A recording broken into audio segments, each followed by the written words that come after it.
একটা দৃশ্য কল্পনা করুন। আপনি দরজা বন্ধ করলেন, তালা দিলেন, হাঁটতে শুরু করলেন। ২ পা গেলেন আর তখনই মাথার ভেতর একটা ছোট্ট কণ্ঠ। বন্ধ হয়েছে তো? আপনি জানেন বন্ধ হয়েছে, নিজের হাতে করেছেন, মনে আছে। কিন্তু কণ্ঠটা থামছে না। আপনি ফিরে গেলেন, দেখলেন বন্ধ। স্বস্তি। ১ সেকেন্ডের জন্য। আবার হাঁটতে শুরু করলেন। ৩ পা। আর সেই কণ্ঠ আবার। এই কণ্ঠটা আপনি চেনেন। হয়তো দরজা দিয়ে, হয়তো গ্যাসের চুলা দিয়ে, হয়তো হাত পরিষ্কার হলো কিনা, হয়তো নামাজ সঠিক হলো কিনা, অথবা মাথার ভেতর এমন একটা চিন্তা আসছে যেটা আসা উচিত ছিল না। আর সেই চিন্তা আসছে বলে নিজেকে মনে হচ্ছে আমি কি খারাপ হয়ে যাচ্ছি? আমার কি ঈমান নষ্ট হচ্ছে? আমি কি পাগল? আজকে আপনাকে ৩ টা কথা বলব। ১. এটার একটা নাম আছে। ২. এটা আপনার দোষ না এবং আপনি একা না। ৩. এই লুপ থেকে বের হওয়ার একটা পথ আছে, বিজ্ঞান দিয়ে প্রমাণিত। এবং সেই পথটা আজকে আপনাকে দেখাবো। প্রথমে জানবো ওসিডি আসলে কি। ওসিডি শুনলে বেশিরভাগ মানুষ একটা ছবি ভাবেন যে মানুষ সব গুছিয়ে রাখে, বারবার হাত ধোয়, ঘর পরিষ্কার রাখে। এটা ওসিডির একটা ক্ষুদ্র অংশ, পুরো ছবি না। এবং এই ভুল ধারণাটাই লক্ষ লক্ষ মানুষকে সাহায্য থেকে দূরে রাখছে। কারণ যাদের ওসিডি আছে কিন্তু এই স্টেরিওটাইপে পড়ে না, তারা ভাবেন আমার তো এসব নেই, তাহলে আমার কি? ওসিডি আসলে দুটো অংশের একটা চক্র। প্রথম অংশ অবসেশন, এমন একটা চিন্তা, ছবি বা ইম্পালস যেটা বারবার আসে। আপনি চাননি, আপনি ডাকেননি, কিন্তু আসছে এবং প্রচন্ড অস্বস্তি তৈরি করছে। দ্বিতীয় অংশ কম্পালশন, আপনার অস্বস্তি কমাতে আপনি যা করছেন, বারবার চেক করা, বারবার ধোয়া, মনে মনে কোনো শব্দ বলা, কাউকে জিজ্ঞেস করা ঠিক আছে তো, এই দুটো একসাথে একটা চক্র তৈরি করে। অবসেশন আসে, অ্যাংজাইটি বাড়ে। কম্পালশন করেন, সাময়িক স্বস্তি। তারপর অবসেশন আবার ফিরে আসে, এবার আরো জোরে। এখানে সবচেয়ে গুরুত্বপূর্ণ কথাটা বলি, আর আমি চাই এটা আপনার ভেতরে গেঁথে যাক। ওসিডি মানে আপনি দুর্বল না, ওসিডি মানে আপনি খারাপ মানুষ না, ওসিডি মানে আপনি পাগল হয়ে যাচ্ছেন না। ওসিডি হলো মস্তিষ্কের একটা সার্কিটের ভুল কাজ করা। ঠিক যেমন চোখের একটু সমস্যা হলে চশমা লাগে, এটাও তেমন একটা ট্রিটেবল অবস্থা। এটা চরিত্রের সমস্যা না, এটা নিউরোলজিক্যাল। মস্তিষ্কে আসলে কি ঘটছে, এই প্রশ্নটার উত্তরই হচ্ছে পুরো ভিডিওর কেন্দ্র। এবং এটা বুঝলে কেন চেক করেও শান্তি আসে না সেটা পরিষ্কার হয়ে যাবে। মস্তিষ্কের ভেতর একটা এরর ডিটেকশন সিস্টেম আছে। অরবিটোফ্রন্টাল কর্টেক্স এবং কর্ডেট নিউক্লিয়াস, এই দুটো মিলে এটা তৈরি হয়। এই সিস্টেমের কাজ খুব সহজ। কোনো কিছু ঠিক নেই মনে হলে সংকেত পাঠানো, আর কাজটা ঠিকঠাক হয়ে গেলে সংকেত বন্ধ করে দেওয়া। একটা সুস্থ মস্তিষ্কে দরজা বন্ধ হয়ে গেলে সংকেত বলল হয়েছে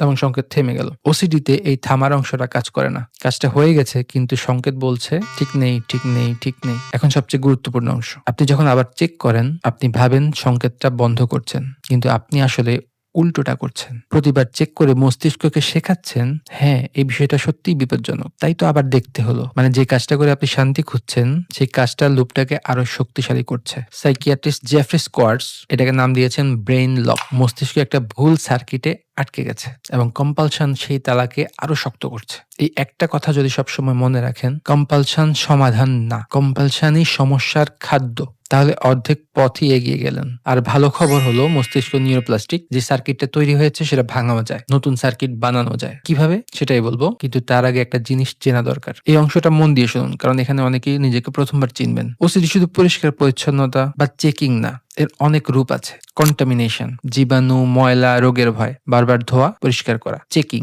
দরজা, তালা, গ্যাস, সুইচ বারবার পরীক্ষা করা। হার্মোসিডি, হঠাৎ মাথায় আসে নিজেকে বা প্রিয় কাউকে আঘাত করার চিন্তা, এবং এই চিন্তায় মানুষটা নিজেই আতঙ্কিত হয়ে যায়। রিলিজিয়াস ওসিডি, নামাজ সঠিক হলো না মনে হওয়া, বারবার অজু করা, কুফরি চিন্তা আসা, পাপ হয়ে গেছে এই ভয়। পিওর ও, বাইরে থেকে কোনো কম্পালশন দেখা যায় না, পুরো যুদ্ধটাই মাথার ভেতরে, চিন্তার অবিরাম লুপ। হার্মোসিডি আর রিলিজিয়াস ওসিডি আমাদের সমাজে সবচেয়ে বেশি ভুল বোঝা হয়। একটা কথা খুব স্পষ্ট করে বলি, যার মাথায় খারাপ চিন্তা আসছে আর সেটা নিয়ে সে কষ্ট পাচ্ছে, সে খারাপ মানুষ না। ঠিক উল্টো, এই চিন্তাগুলো তাকে এত কষ্ট দিচ্ছে কারণ এটা ঠিক তার মূল্যবোধের উল্টো। একজন প্রকৃত খারাপ মানুষ এই চিন্তায় কখনো ডিস্ট্রেসড হয় না। আপনার যন্ত্রণাটাই প্রমাণ আপনি কে। এবার দেখব লুপ ভাঙার প্রমাণিত পথ। এখানে সবচেয়ে গুরুত্বপূর্ণ অংশ, কিভাবে বের হবেন। ওসিডির সবচেয়ে কার্যকর ট্রিটমেন্ট হচ্ছে ERP, exposure and response prevention. অনেক বছরের গবেষণা এটাকে সমর্থন করছে। নামটা ভয়ের শোনায় কিন্তু ধারণাটা সহজ ও সুন্দর। মনে আছে আমরা বলেছিলাম কম্পালশনই লুপটাকে খাওয়াচ্ছে, ইআরপি হলো সেই খাবার বন্ধ করে দেওয়া। এক্সপোজার মানে যে পরিস্থিতিতে ভয় তৈরি হয় সেটার মুখোমুখি হওয়া, আর রেসপন্স প্রিভেনশন হচ্ছে ওই কম্পালশনটা না করা। একটা উদাহরণ, দরজা বন্ধ করলেন,